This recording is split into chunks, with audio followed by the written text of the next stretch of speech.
Hi, welcome. I hope you are well. I hope the time since we were last together has been good, productive, gentle, positive, and if it has been a challenging time, I hope you found some moments to breathe, to restore your sense of inner balance and well-being.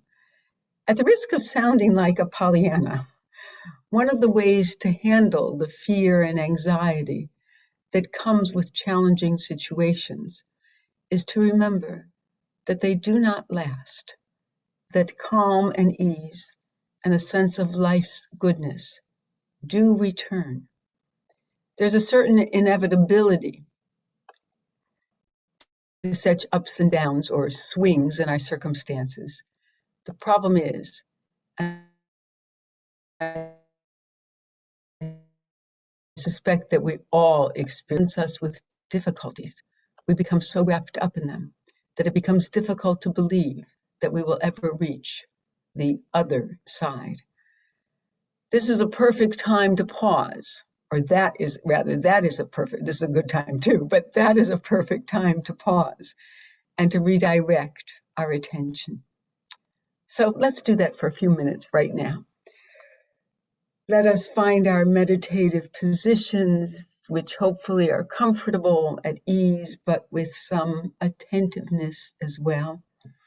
I'm in a different chair this week because I'm actually in Chicago.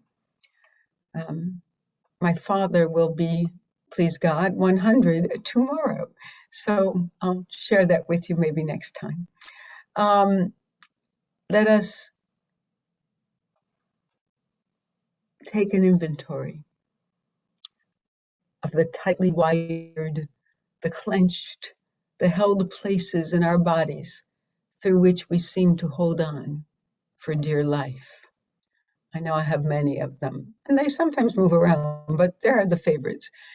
So in order to do that, I close my eyes. Some of you may wish to gently focus them, but I go from the top of my head.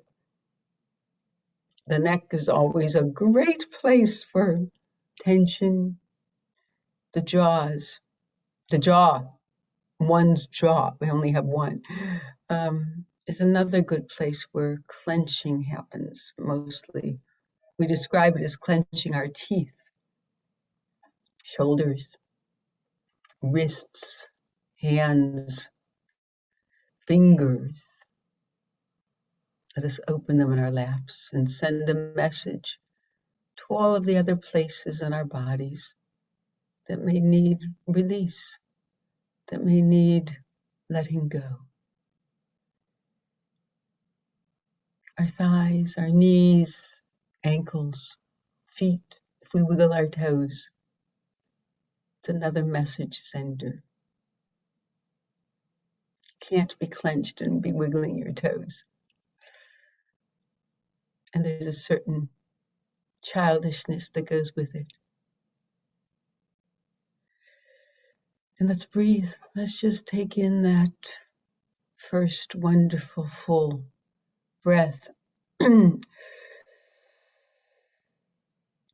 filling up our bodies to the tips of those fingers we just laid open in our laps.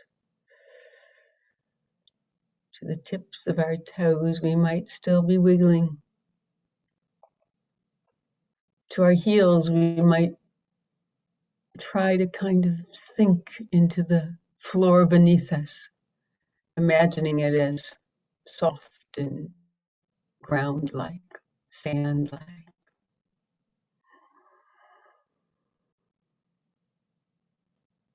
Some people imagine a place where they are very happy. Their happy place, as it were, where deep breath would just happen naturally.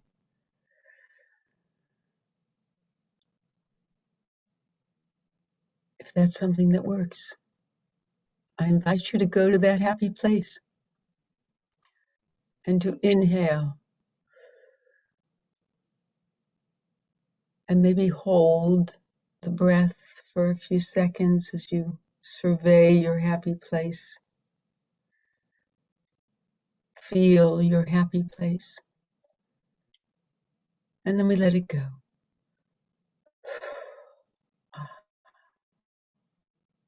Or slowly, if that is more comfortable, or if that's the tempo you prefer.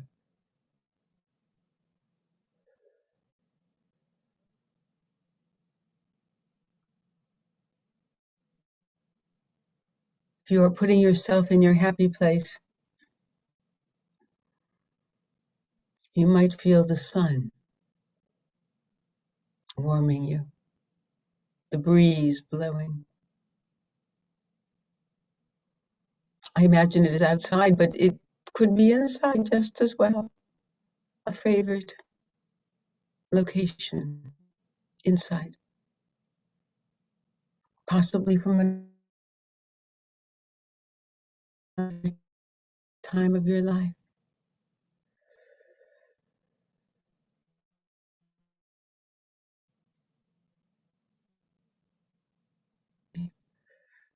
Again, if that is something that works for you.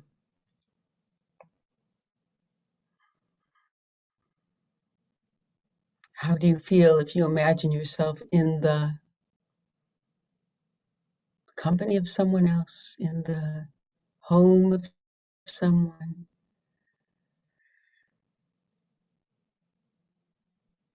in a concert, at a show, watching a program?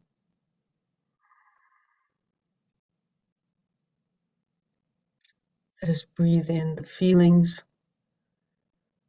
or the sensations that calm us, that ease us, that give us a sense that all is right in the world.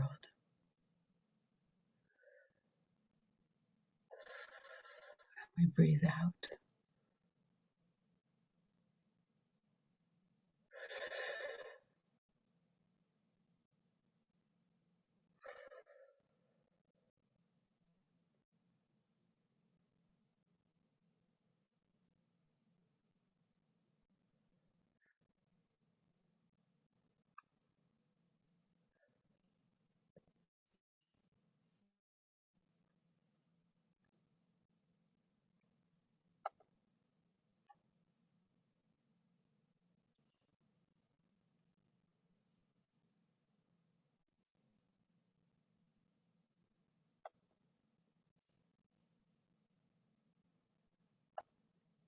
I read something last week at the time of Simchat Torah that I thought was quite wonderful. It was written by Rabbi Michael Strassfeld in his weekly blog of reflections on the Torah portion. As Simchat Torah celebrates the conclusion of the annual Torah reading, and without stopping, beginning it all over again, Rabbi Strassfeld wrote, "The fall holiday cycle climaxes with the joyous holiday of Simchat Torah. We grasp the Torah scroll in our hands and embrace and dance with it. Why? Because we will carry it and be carried by it in the days and weeks to come. The Torah is our guide, not because it tells us how to achieve financial success. It is not a self-help book. It is not a self-help book about how to win friends and influence people.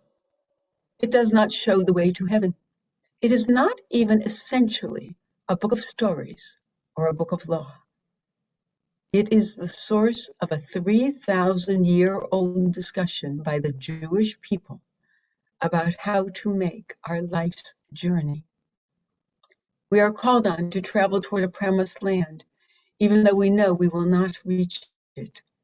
It is not the destination, but how we make the journey that is critical. It is the source of a 3,000-year-old discussion by the Jewish people about how to make our life's journey. I love that formulation. And the Torah gives us many possibilities for how to make our life's journey. in just these first couple of weeks of the new cycle of Torah reading. Humanity has been envisioned as the pinnacle of and responsible for creation itself. We are also clearly profoundly fallible, sinful, petty, and self-centered. We have goodness and nobility enough to save the world from the destruction of the flood. And yet, in the aftermath of that remarkable achievement, we cannot maintain our dignity and integrity. We are complex, multifaceted creatures, we humans. And what is so comforting about the Torah as the source of our discussion about how to make our life's journey is that no one does it perfectly. On the contrary, our most successful models in the Torah are flawed, compromised individuals. One has only to think of Adam and Eve from last week's very first portion of the Torah, to Noah in this week's portion, to notice how moments of grandeur and promise are followed by failure and regret.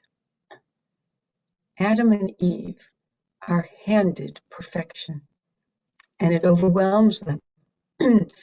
Not only are they exiled from the Garden of Eden to physical hardship and pain throughout their lives, one of their children murders their other child and becomes a disgraced and reviled fugitive in the world. Noah emerges a hero from the ark, but soon disgraces himself with intoxication and debauchery. We are presented with scenarios of behavior for our evaluation, with the invitation to judge and to choose. Is there a part of this life I wish to emulate? Is there anything here to salvage? What does it mean to me? What might it look like in my life? How might I make that quality or that circumstance or that opportunity turn out differently? How might I be different? How might I be the same? Can we see something of ourselves in the mistakes of others? Can we acknowledge both our failures and our aspirations and go forward accepting both? How do we craft a life of purpose and meaning? How do we make our life's journey? As the Torah is the source of our 3,000-year-old discussion, it is a compendium of examples. Over the next several weeks, we will see lying and stealing, dissembling and pretending, cleverness and scheming, ability and skill and expertise, growing and learning, loving and hating, honesty and deception, goodness and wisdom, foolishness and redemption, jealousy and generosity, to name just a few. After 3,000 years, there is absolutely no indication that our discussion will end anytime soon. I find great comfort in this. Comfort in the idea that generations before me have succeeded and failed, as I sometimes succeed and so often fail. And yet, that we are still striving, learning, trying to get it right, trying to make sense of our lives, trying to continue the discussion and to take it to a higher plane. There is comfort in just trying, because so many have done just that. And if our lives truly are a journey as I believe they are, then the striving and the trying and the learning and the doing are enough. The promised land, as we said last week, still awaits. So let us breathe. Again, just renew our positions, close our eyes, or softly gaze, and breathe in the reality of this moment, that we are complex, we are flawed, we are fragile, and yet, just by virtue of taking one breath after another,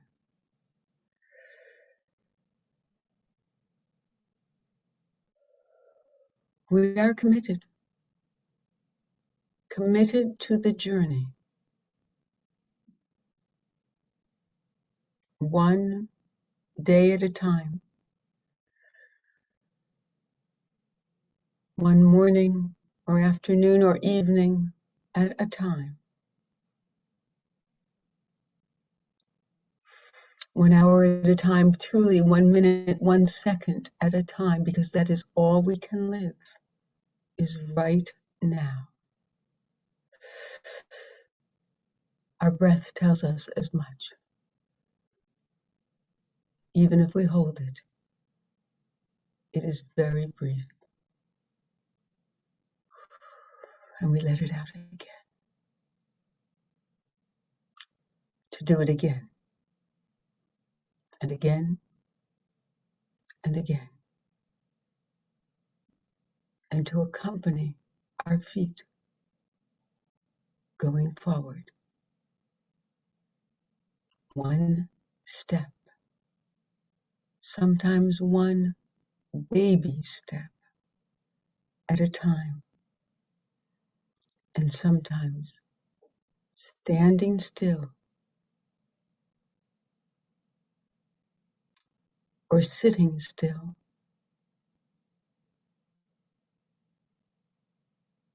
is quite enough.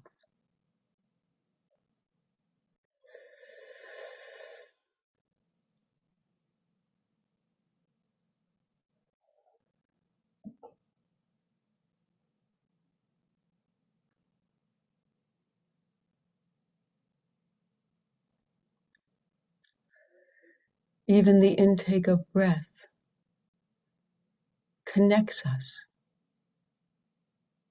with every other human being alive in this instant, in this moment.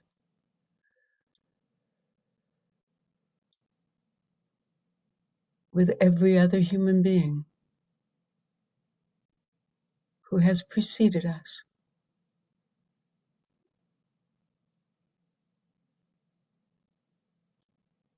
And with every other human being who will follow.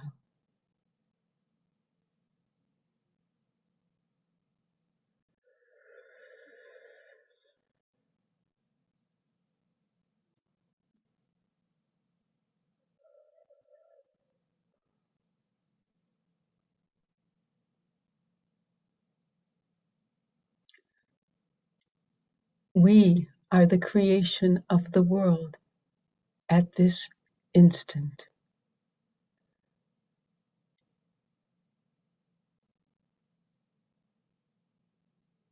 At this instant, it is in our hands.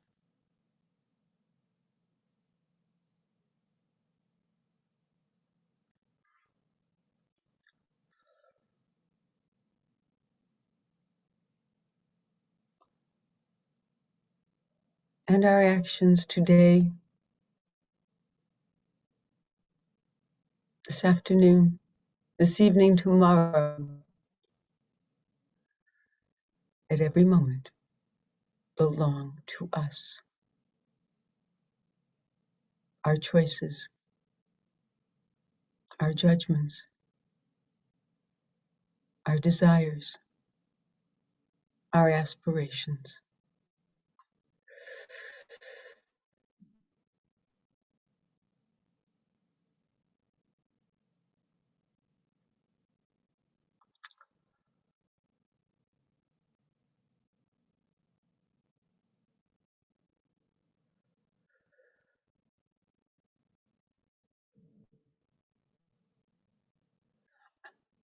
By way of conclusion, I am reminded of this poem by Alvin Fine that you may know well, and that may serve as an inspiration to continue to breathe,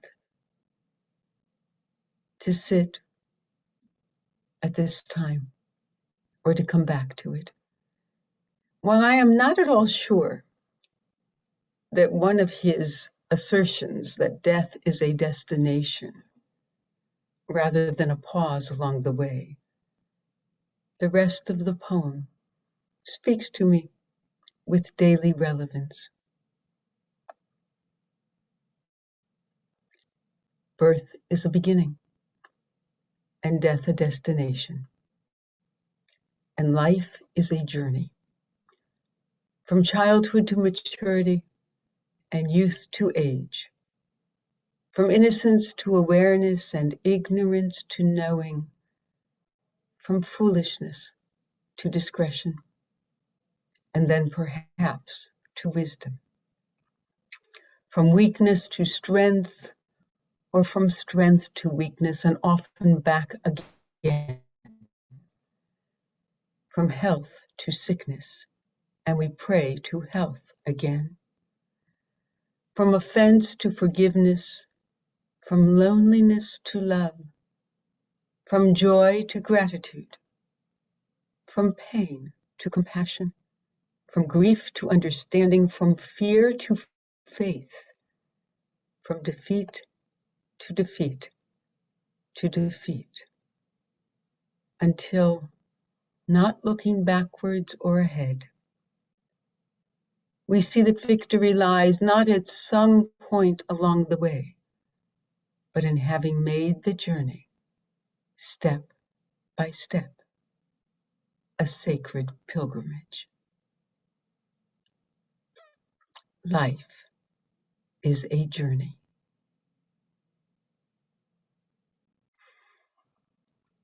May your journey this week be filled with all kinds of experiences, with all kinds of wonders maybe, and possibly with challenges. Let us breathe together as we face them, as we welcome them. And I look forward to seeing you again next time. God bless.